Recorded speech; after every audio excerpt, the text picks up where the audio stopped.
Hello everyone, let's learn how to see and delete send friend request on Facebook. If you didn't know, friend request is when a person asks another person to become a friend, generally meaning they can access content on that user's page not granted to others. For example, you often need to be a friend to see posts, pictures, and videos from other users. Before we start, leave a like and subscribe for more tutorials like this. First, let's open Facebook app on your device, and make sure you are logged into your account. After that, click on 3 horizontal lines in top right corner of the screen.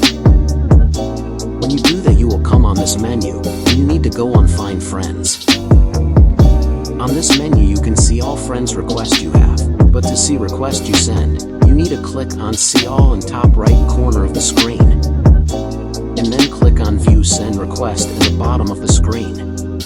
Now you can see all your send requests, and to delete that you need to click on Cancel button on person you want, and on that way you remove send request.